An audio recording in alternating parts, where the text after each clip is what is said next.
అన్నా నా భర్తని చంపయ్యన్నా, ఇలాంటి వారి వల్ల సమాజానికి చెడ్డ పేరన్నా అంటూ బాలకృష్ణకు చెల్లెలుగా నటించిన దేవయాని మీకు గుర్తుండే ఉంటుంది కదా.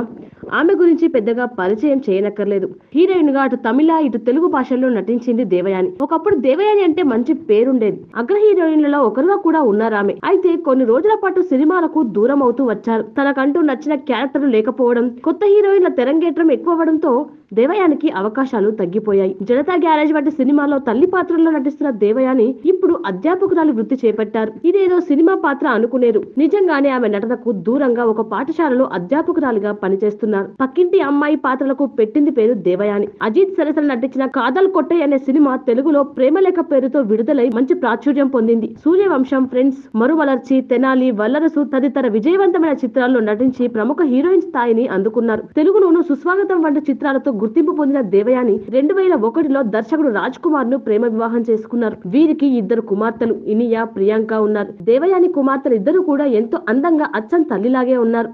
కొంతకాలం క్రితం వరకు సినిమాల్లో అవకాశాలు తగ్గుముఖం పట్టడంతో బుల్లితెరపై దేవయాని దృష్టి సారించారు. పారితోషికం తీసుకున్న నటిగా తన ప్రత్యేకత చాటుకున్న దేవయాని ప్రస్తుత వయస్సు 40 ఏళ్లు. ఈమె చిత్ర నిర్మాణం చేపట్టి తన భర్త దర్శకత్వంలో కొన్ని చిత్రాలను కూడా నిర్మించారు. అలాంటిది అనూహ్యంగా నటనకు స్వస్తి చెప్పి అధ్యాపకురాలుగా ఉద్యోగం చేయడం ఆశ్చర్యకరమైన విషయమే. ప్రస్తుతం దేవయాని అన్నాసలైలో గల చర్చ్ పార్క్ కాన్వెంట్ పాఠశాలలో అధ్యాపకురాలుగా పనిచేస్తున్నారు. దీని గురించి ఆమె స్పందిస్తూ, ఇప్పుడు పలు సినీ, టీవీ సీరియల్స్ లో అవకాశాలు వస్తున్నాయి. అయితే ఒకే తరహా మూస పాత్రలు చేసి బోరు కొడుతుందని పేర్కొన్నారు.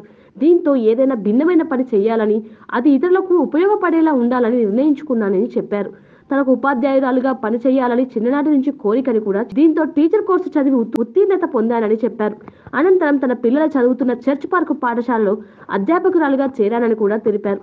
అక్కడ విద్యార్థులను చూస్తున్నప్పుడు తాను మళ్ళీ కొత్తగా పుట్టినట్టు అనిపిస్తుందన్నారు.